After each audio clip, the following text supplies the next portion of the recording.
What's going on, guys? Welcome back to the channel. You know who it is by now. Jimothy. So, ladies and gents, we are back after what seems to be an age. My computer went kaput. I've managed to remedy it, but it's not completely fixed. I definitely need a new computer, but let's march on to 1,000 subscribers and I'll actually do myself a favor and buy one. But anyway, enough about that. We actually just got back from locals. I'm just at home chilling, just had something to eat, and I managed to go X1 with MimiGhouls. Now, I'm going to say this, ladies and gents, I think the reason is because a lot of the players that normally play at my locals, they're quite competitive, and they went to an OTS tournament, so a lot of the competitive players weren't there, and that's a very key reason as to why I did so well, because it meant that some of the people that I was playing against didn't have the necessary meta cards, i.e. Dominous Impulse, to be able to fully impact me and my deck, which is really important because MimiGhoul just literally folds to Impulse. There are ways that you can play around it depending on the situation, but yeah, it does fold. In terms of my matchups, I played Memento, I think I played Pearly, I played Mekanko, which was interesting. I played the mirror match, obviously, and I think I played White Forest Runic or just White Forest Toy Box, something along those lines. I'll put it up on the screen for you guys to see. And earlier, I actually lost the mirror match just because I got drilled. Believe it or not, drill does really hurt MimiGhouls, which is interesting because the deck adds a lot of cards. But anyway, without wasting any more time, ladies and gents, that's enough for me yapping on. I'm going to give you guys the quick deck profile. Now, obviously, I did one previously. I made a few tweaks and a few changes, but for the most part, it is essentially quite similar in the way that I've built this deck. I'm not using the cash tier package, which you will see. So let's not waste no more time, ladies and gents. Let's just jump straight into it.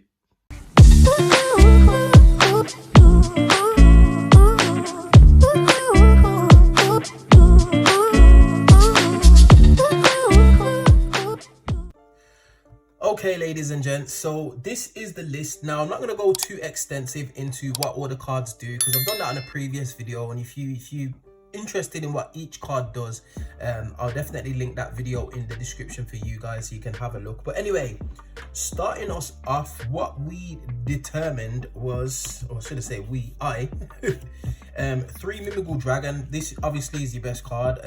Like when I went through the previous profile, this is the card that you want to see the most. Has the most application. You want to search for your spells and traps, which are very powerful in this deck, which is really interesting. So triple MimiGhoul Dragon, triple Archfiend. I've seen a few lists play 2. I was toying around with 2 for the longest while, but if you're maxing out on MimiGhoul Maker, you want to resolve this combo as much as you can, especially for the crackback, because believe it or not, MimiGhoul fields aren't that difficult to crack, but because they can do one thing so consistently, which is put bodies on board, you kind of want to see. And Archfiend's really good at dwindling your opponent out of resources, especially in a grind game, because you can continually add it back off the field spout and give it to your opponent, force them to flip it up. They discard, you draw, and you can do that multiple times, which is really interesting. So I've decided to max out on Archfiend just because I feel like it's one of the better ones. The next best extender, which is one of the newer support, MimiGhoul Fairy. Again, she's just a free body. Again, her flip effect is interesting, but it doesn't come up a lot. It prevents your opponent from activating the effects of special summon monsters from the hand, which is a little bit of a niche application. It does come up from time to time, but most likely you want to kind of affect the extra deck. But as an extender, she's excellent, ladies and gents. As long as you got a MimiGhoul card on field, she does special summons herself, which is really interested in. And more times than not, that's what you're using her for anyway.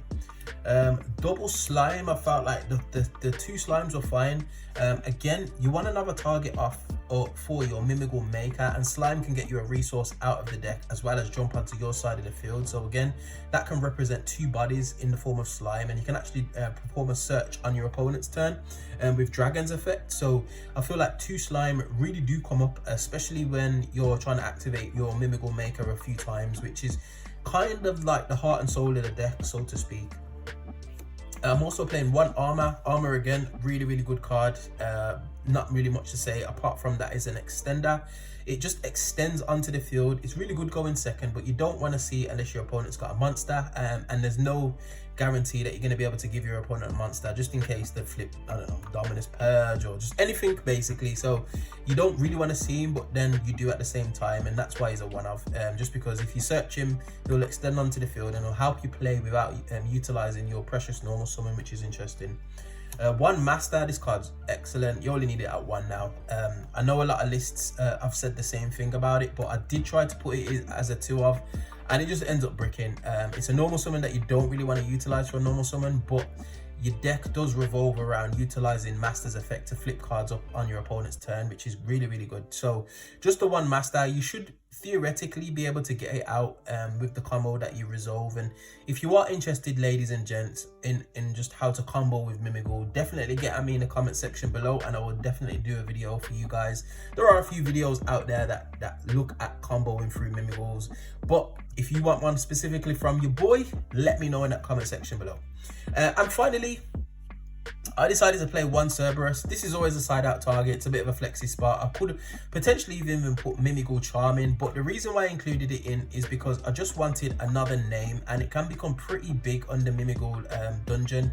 It becomes like 2200 attack, which is quite interesting to say the least. There's not many monsters that can bridge that 2k attack threshold with the dungeon on field, but Cerberus is definitely one of them. It's probably the least useful in terms of what it does on field in comparison to the other MimiGhoul cards flip effects, but it's just another name just because you want to resolve Maker. And to be honest, ladies and gents, you do burn through a lot of resources very quickly in MimiGhoul, so it's important to keep that resource loop going. Next, onto the spells and traps, ladies and gents. This just goes without saying. Triple MimiGhoul Dungeon. This is the heart and soul of your deck. Well, so to say triple. Make that 4. So this is the heart and soul of your deck, ladies and gents. You need to see this card. It adds back from deck or graveyard, which is important because I find after your turn 1, you just want to start adding stuff back from your graveyard, just because you don't want to burn all your monsters in deck, especially if you want to resolve Maker. So adding back from graveyard's great. It also doesn't play into Droll too much, and Droll is everywhere. Well, at least it was everywhere at the locals that I played this deck at. So adding back from graveyard always does help. The card of the hour, ladies and gents, triple MimiGhoul Maker. Now, again, a very powerful card. The graveyard effect is what a lot of people sleep on. The flip effect, it just allows you to just go infinitely plus, which is crazy. Special summoning one to your opponent's field and then adding one and specking one. But the graveyard effect can catch some people off guard, especially if you've got a set MimiGhoul Dragon or a set MimiGhoul Archfiend on your opponent's field. It just means that your opponent's gonna just like walk into one of those flip effects, which is really, really crucial in this day and age, ladies and gents, especially with the amount that decks can do. So having a MimiGhoul Maker in graveyard is really useful. Double Room, I feel like 2 is just great. You do side one out going second, which is why I play 2, just because you don't want to see this going second. Going first, obviously you want to see, and then you've got 1 for the crackback, which should be more than enough to just deal with your opponent's field. But I feel like 2 is fine. I'm also deciding to tech in the 1 MimiGhoul Fork. Now, arguably, this can be seen as a win more card, but the way that I've been playing this card specifically is to force my opponent to do something. Specifically if they've got like an Archfiend or a Dragon on their side of the field, which majority of the time it's your target that you're going to be using with Fork anyway. It's also an additional search target if you've gone through your giant MimiGhoul, for example, and you've found yourself with dungeon and room already in hand. You've just got another search target, and I feel like this is a little bit more useful in comparison to the MimiGhoul Charm, which I was playing. Just being able to give your opponent the option to flip 1 or just draw 2. And for the most part, ladies and gents, my opponents decided to give me the card advantage, which was crazy, because MimiGhoul Fiend flipping and forcing your opponent to discard a card is just brutal, especially when they've been dwindled out of resources. Yeah, it's really, really powerful. Next, on to the non-engine, and we'll flash through this because it goes without saying. So obviously I played pure MimiGhouls, which means I had space for non-engine, which I think is crucial, ladies and gents. And I know I spoke about this on the TYS podcast, but I find it frustrating that you have to put so many hand traps in order to be able to play, just because it kind of limits the flexibility in deck building. I like the idea between the Kashtira cards in the MimiGhoul strategy to be able to force your opponent to just like burn the extra deck slots or force your opponent to do something so you can trigger Unicorn or Fenrir. But I feel like being able to play is probably a little bit more important, or at least slowing your opponent down, because MimiGhoul can pop off and they don't really care about the status of your board, because they can just give you a face down monster and attack directly anyway. So being able to stop your opponents with Droll, Ash, Ghost Ogre, the 2 Bestials, as well as infinite impermanence, I think is super important. They are flexible, you can side these out. I do play Shifter in the side deck, ladies and gents. I'm not going to go through my whole side deck, but I will show you the 2 cards that I feel like you can interchange with these hand traps. I play Shifter inside, and I also play Nibiru in the side. So really important to have those cards, because you've got so many hand traps. Nib paired with any of the hand traps is really good. Obviously Shifter just ends decks. This deck specifically, it doesn't get hurt by Shifter as much, but obviously your spells and your traps you want in the graveyard, especially Room, which has a bounce effect, and MimiGhoul Maker, obviously. So yeah, I've just gone for these hand traps, ladies and gents. Feel free to experiment with which hand traps you feel are most utilized or useful in your sense. And then finally, just a bit of spell non-engine. I've gone with the double triple tactics talent and the 1 thrust. Now, you can play 3 talents. I should have played 3 talents. I couldn't find it. It's in some deck somewhere, so I probably would have played 3 talents over the thrust, and I would have had the thrusts in the side, because I do have the other thrust in the side, by the way. I only own 2, but thanks to the quarter century of Bonanza, I'm going to pick myself up a 3rd copy and just call it a day, ladies and gents. But definitely the 2 talents are needed. You can trigger this on your turn 1, obviously, with the way that the MimiGhouls function, so it's really good to have both. Next up, we are on to the extra deck, and starting us off, we've got double MimiGhoul Throne and double Giant MimiGhoul. Now, I've seen some players play 1 Throne.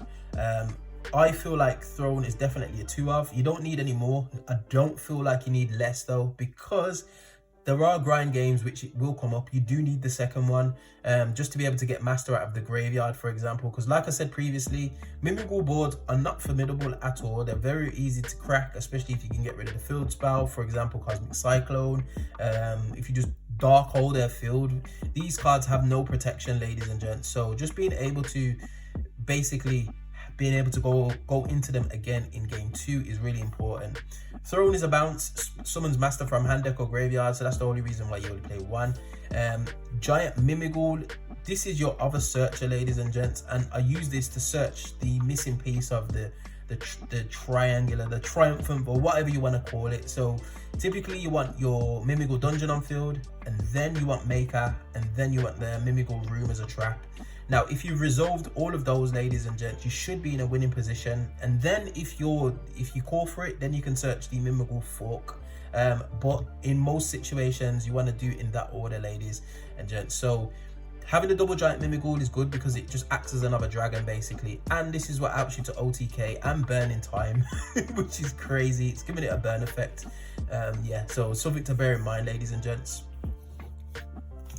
Next, for the XYZs, this just goes without saying. 1 Assembled Nightingale, 1 Downed Magician, and 1 Zeus. I Zeused the board today, and I got rid of 6 cards, 4 monsters, 2 spells and traps. It was epic, felt really nice. Went on to win that game, which was fortunate for myself, and Zeus and Downed allowed me to do that. Also playing the 1 Typhon Sky Crisis. The good thing about this card is your MimiGhoul monsters are pretty small, to say the least, so putting him on field doesn't feel too bad, especially when you can choose which MimiGhoul you use, and then you got room on your turn to just book an opponent's monster. It can be quite difficult to play around, so having a 1 Typhon is really good. And then finally, for the XYZs, 1 Full Armored Utopic Ray Lancer. I did actually use this in locals, and it actually did come up where my opponent basically did something that meant my MimiGhoul Fiend stayed on field, and I was at a bit of an odds as to what to do. So what I decided to do was burn a little bit with Giant MimiGhoul.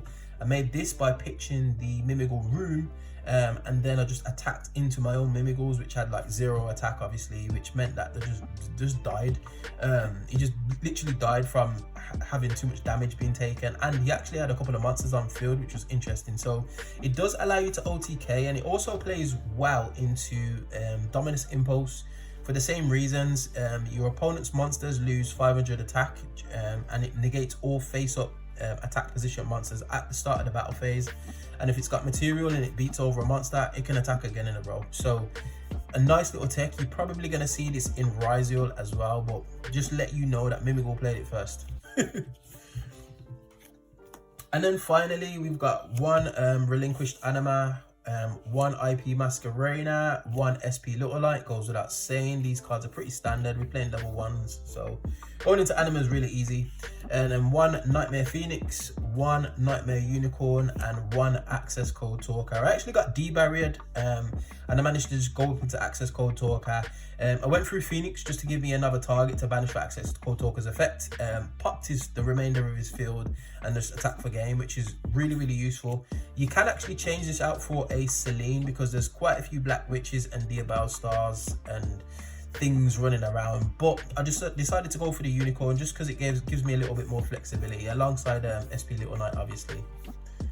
And that is it, ladies and gents. That is the list. Now there are a few cards that you could potentially play, and what I do need to stress is obviously at locals, like I said in the intro, there was a few players that weren't there today, and this is one of the things that I was talking about in the TYS podcast, was the fact that you've got the haves and the have-nots. So the people that weren't there today, those were the players that were playing Dominous Impulse. They've got your Charmings, all that kind of stuff, and typically MimiGhouls will just not be able to function as well in that kind of environment where Impulse is live, the Charmings are live, and you just can't play. However, they weren't there, which meant that this deck could shine a little bit, just because it was a quote-unquote lower power locals, for want of a better word, which meant that I was able to play and resolve some of my card effects. So just quickly on the side deck, ladies and gents. Now this side deck is not fleshed out. In fact, it wasn't even complete. So I'm only going to show you the 3 cards that I feel like you need to include. Nibiru the Primal Being, obviously, that just goes without saying. I had my additional Triple Tactics Thrust, just because you can't always reliably force your opponent to flip a monster on your turn. So having just one in the main deck is decent. And then Triple Dimension Shifter, ladies and gents. Now the reason why this is in the side is because there are a lot of rogue decks at locals which typically play Shifter. This deck can play Shifter, it can play Undershifter, which is no problem whatsoever. So I just decided to side it and put it in if I needed it, and it kind of worked out. I like having my MimiGhoul Maker and Room in graveyard to be able to kind of like resolve their graveyard effects. But Shifter definitely shut down a few decks today. It was rough. I think I played against the Runic Toy Box, or sorry, the White Forest Toy Box, and Shifter just obliterated that deck. It was crazy. Alongside the Mechanical player, I managed to Shifter twice just because I banished my first Shifter off SP Little Knight, and then I drew into another one, so I just shifted again. So yeah, it was rough. And that is it, ladies and gents. MimiGhoul in a nutshell. Very, very, very fun deck. It's such a shame that Dominous Impulse, it was released so early after the support for MimiGhouls. It just means that you just can't realistically play MimiGhouls in any kind of competitive setting, because most competitive players will be having Dominous Impulse in their list at some point, and it just means you're going to be playing sub-optimally, and you just can't afford to do that in a competitive environment. But that is it. If there's anything that you felt like I should have included in this deck, for example, the Kashtira package, definitely get at me in that comment section below. I'm always up for a discussion. And if you did enjoy this content, you know what to do by now, ladies and gents. Hit that like button, share, subscribe, all of that beautiful good stuff. And I will definitely see you guys on the next video. Hope you enjoyed. Peace.